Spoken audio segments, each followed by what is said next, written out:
कोट्यवधी रुपयांचा खर्च, स्मार्ट सिटीच्या नावाखाली झगमगता प्रकल्प, परंतु प्रत्यक्षात मासुंदा तलावाच्या काठावर उघडेपणे दिसतो तो निष्काळजीपणा, फसव्या दर्जाचं काम आणि ठाणे महानगरपालिका प्रशासनाचं एक अवाक्षरही काढत नाही.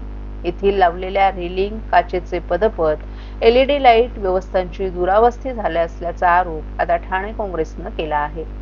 ठाणे शहराचा मानबिंदू म्हणून असलेल्या शहराच्या मध्यवर्ती भागातील मासुंदा तलावावर काही वर्षांपूर्वी स्मार्ट सिटी अंतर्गत भव्य सुशोभीकरण करण्यात आलं. स्टील रेलिंग, LED लाइटिंग, काचेचे पदपथ, बैठक व्यवस्था अशा हायफाय सोयींचा गाजावाजा झाला. परंतु आता या सर्व सुविधांची झालीये धूळदाण.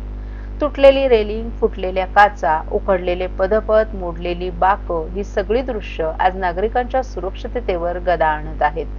नागरिकांच्या वाढत्या तक्रारीनंतर ठाणे काँग्रेसचे प्रवक्ते राहुल पिंगळे यांच्या नेतृत्वाखालील शिष्टमंडळानं प्रत्यक्ष पाहणी केली. या पाहणी दरम्यान डोळ्यात झणझणीत खुपणारी वस्तुस्थिती उघडकीस आली. काँग्रेसनं स्वतःहून फुटलेल्या काचांजवळ सुरक्षक पट्ट्या लावत प्रशासनाला सतर्कतेचा इशारा दिलाय. पिंगळेंनी तात्काळ नगर अभियंत्यांशी संपर्क साधत या ठिकाणी तातडीनं दुरुस्ती करण्याची मागणी केली आहे. स्मार्ट सिटीच्या नावाखाली झालेल्या सर्वच कामांची चौकशी व्हावी अशी मागणीही काँग्रेसनं लावून धरली. या पाहणी दरम्यान शिष्टमंडळात सेवादल अध्यक्ष रवींद्र कोळी, शहर उपाध्यक्ष बाबू यादव, ब्लॉक अध्यक्ष निलेश पाटील, ब्लॉक कार्याध्यक्ष नुरशीद शेख यांच्यासह अनेक पदाधिकारीही उपस्थित होते.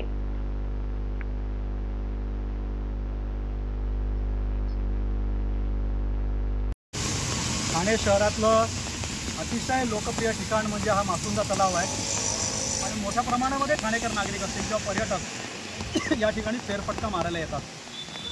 जी स्मार्ट सिटी योजना राबवण्यात आली, स्मार्ट सिटीच्या माध्यमातून अनेक विकास कामं या ठाणे शहरामध्ये करण्यात आली. त्या माध्यमातून या ठिकाणी एक काचेचा पदपथ आणि या पूर्ण आजूबाजूच्या परिसराचं सुशोभीकरण, या शिवाजी पथ परिसराचं सुशोभीकरण करण्यात आलं. परंतु तुम्ही आता बघितलं असेल, फार कमी कालावधीमध्ये म्हणजे काही वर्षामध्ये या ठिकाणी या पदपथाची आणि बाजूला केलेल्या सुशोभीकरणाची अत्यंत दुरावस्था झालेली आहे. याच्या लाद्या काही ठिकाणी उखडलेल्या आहेत. या ठिकाणी जे संरक्षक रेलिंग या ठिकाणी लावलेले आहेत ते संरक्षक रेलिंग या ठिकाणी तुटलेले आहेत, परंतु कुठल्याही प्रकारची देखभाल नाही. ती संरक्षक रेलिंग तुटल्यानंतर त्याला जोड देण्यासाठी त्या ठिकाणी बांबूचा वापर केलेला आहे. थोडंसं पुढे आल्यानंतर जी बैठक व्यवस्था केलेली आहे त्या बैठक व्यवस्थेवरती बसवलेल्या लाद्या असतील किंवा त्या बैठक व्यवस्थेवरती बसवलेलं मार्बल असेल ते त्या ठिकाणी पूर्णपणे तुटून गेलेलं आहे.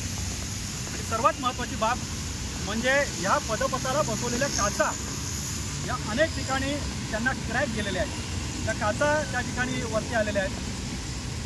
दुसरी गोष्ट की या पदपथावरून सकाळच्या वेळेस ज्येष्ठ नागरिक असतील, लहान मुलं असतील, मोठ्या प्रमाणामध्ये या ठिकाणी वर्दळ असते किंवा मार्केट जवळ असल्यामुळे मार्केटची लोकं असतील, सेल्फी काढायला तरुणाई या ठिकाणी उभी असते आणि अशा पद्धतीने जर हा काचेचा जो बनवलेला पदपथ आहे त्याला कुठेतरी त्या ठिकाणी क्रॅक गेली असेल तर ते अत्यंत धोकादायक आहे. त्यामुळे आज आम्ही काँग्रेस पक्षाच्या शिष्टमंडळाच्या माध्यमातून या ठिकाणी पाहणी केली आणि या ठिकाणी ज्या ठिकाणी काचा तुटलेल्या आहेत त्या ठिकाणी रेलिंग आणि डेंजरसच्या पट्ट्या त्या ठिकाणी लावलेल्या की जेणेकरून त्या पट्टीवरनं कोणी त्या ठिकाणी जाऊ नये आणि एखादा अपघात घडू नये. जर मागणी पूर्ण झाली नाही, सुरक्षा झाली नाही तर स्मार्ट सिटीमध्ये याच्या आधी सुद्धा हे झालेलं होतं.